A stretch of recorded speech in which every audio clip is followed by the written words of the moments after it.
Let's go. It's the Whitey Show. Whitey Show. Whitey Show. Whitey Show. Whitey Show.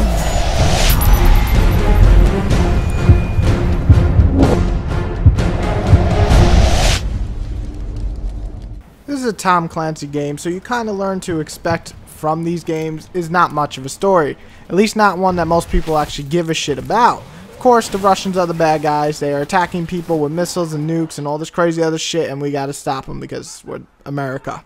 It's a generic story that fits all the other Tom Clancy games so well, and there's nothing really to talk about. The dialogue between some of the characters on the team, though, can be funny. If they did it on purpose, props to them. But the way they communicate is just like too good. It's like, I see the contact, and the other guy's like, where is he? And then the other guy goes, on the roof. He's like, what is he doing? Standing there? I mean, it's just funny because they're just so serious about it. I don't know if they did it on purpose or not, but it cracks me up anyway. Story's plot is meh, same old shit that you've seen a billion times, though you do get to visit a lot of different places on these different missions, and that makes it actually extremely enjoyable not to be set in the same corridors over and over again. I'll get more into the gameplay section about the campaign, but the actual plot, very generic, and I'm sure most people won't even give a shit about it and just focus on the gameplay. How many is it now? 4? 5? Nice sync.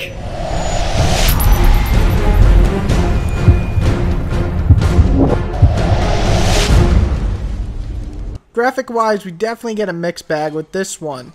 Right off the bat, I love the look of the animations. They're smooth, they're quick, and they come with this certain slickness that you just don't see in a lot of games. Going cover to cover looks just great, and the explosions look good, and the amount of effects like snow and rain and so on all look well done. The guns are also well crafted and look like, well, real guns. I'm not the biggest or hugest fan of the future look, but it didn't take away from it too much. What did is some of the worst models I've ever seen in a high budget game in a long time. I mean, some of them look just silly, like an old Xbox 360 game, like one of the first games to come out. Like Rainbow Six Vegas had better character models than this. Also, some of the effects can look a little weak, but for the most part, the game just looks too good to really let a few texture problems and some ugly as fuck character models take away from the overall effect. Target split! Overlord, Hunter, you got a read on the HVT? That is so. Bomb, get clear, get clear!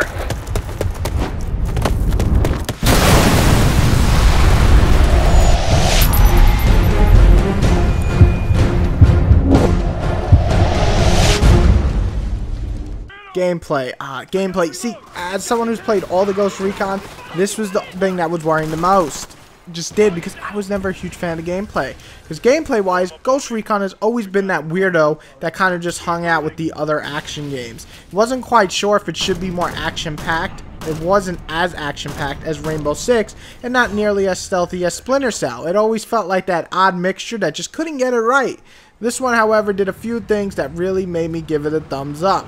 First off, this is still a tactical shooter, so a lot of times you'll be setting up plans of who to attack, targeting enemies, and having your buddies spread around the area, aiming at each and every guy on the area. Then you will all shoot at once and take out 4 guys without anyone even moving an inch. It's called a sync shot, and it's fucking badass. On your word. Fire. Target down. Hunter, Overlord.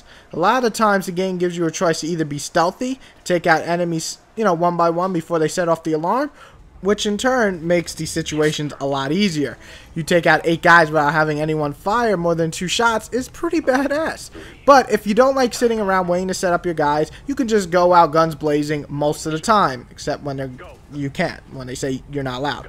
While the firefights are usually fun and sometimes crazy and chaotic, it's a mix of stealth and firefights that actually make the game shine. In the past, Ghost Recon heavily relied on stealth and moving slow. I mean very slow, like a snail getting across the street before the car runs it over and then it runs it over and you laugh. That is very slow. This game wants to give you a little bit of love with its action side, but without giving up its stealth side, and it does it very well. Hostile spec ops, watch it! Stay in formation, don't let them break. A wasn't in love with some of the sections of the game. Some had you sitting there wondering what the hell to do, and once you figured out what to do, sometimes you take out 4 guys and you're sure that other guy didn't see you behind that wall, but somehow that motherfucker could see through the wall. Don't know how, but he can. Make you restart the whole section. If it was my own fault, then I wouldn't even be mad. But when the guy can spot you, even though everyone around him has gone down and he's hiding behind a wall like 80 feet away and somehow notice you, that's a gigantic big pile of bullshit. It didn't happen often, but it did happen once in a while, and it was annoying. The cover system is probably one of my favorite in recent histories. By standing still, you can go into this cameo blend type shit, basically the Predator. So not only in cover are you useful, but you go invisible almost. That's pretty awesome. You can jump over cover extremely easy, like Gears of War, just swiftly go over. Cover to cover works so wonderful, and it works so well. I barely ever fucked up on it, and if I did, it was my own fault. It's just really easy to use, and that's something that I love. Especially nice coming from a game that I recently just played that had a fucking terrible cover system. Oh yeah, you know what I'm talking about. Go, go, go!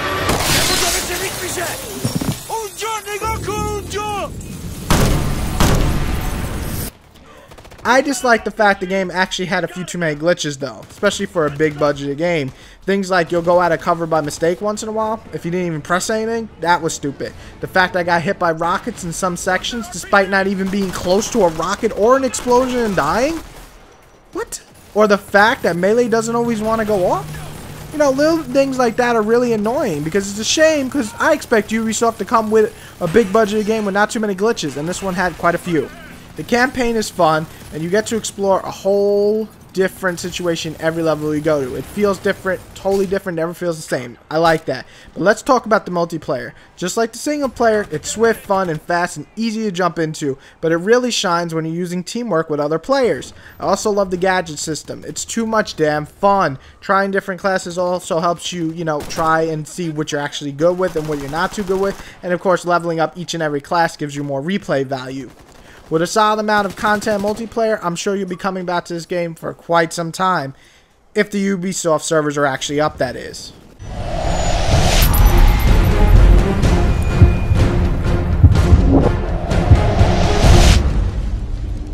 Like I said before, I was never a fan of Ghost Recon, to be honest. Never. But with the story, co-op, a fun single player, and a fun multiplayer, this game is a great addition to the Tom Clancy line.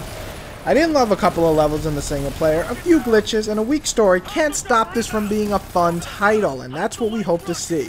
I really hope to see Ubisoft continue supporting this franchise, for I like it a hell of a lot more than Advanced Warfare or Advanced Fighter, whatever the fuck that series is. I fucking hate that damn series. I hate that series so much that if it was in front of me right now, I'd punch the case and break the fucking disc inside. Then I throw it out the window on this fucking hurricane and let it drift away to some other kid's house, and they'll open it, be happy you got 3 it's broken. That's how much I fucking hate that game. If you like a solid shooter though, with a lot of content, this one's worth checking out. I think it's a great mix of tactical shooter and this Hollywood type shooting. Perfect mix. 8 out of 10 for me, and I'd love to see another title like this. And Max Duckwall, you guessed the score right. I don't know if I said your name right, but if I did, I hope I did. If I didn't, I'm sorry. You are the man. 8 out of 10. Good guess. Everybody have a good day. Enjoy the review.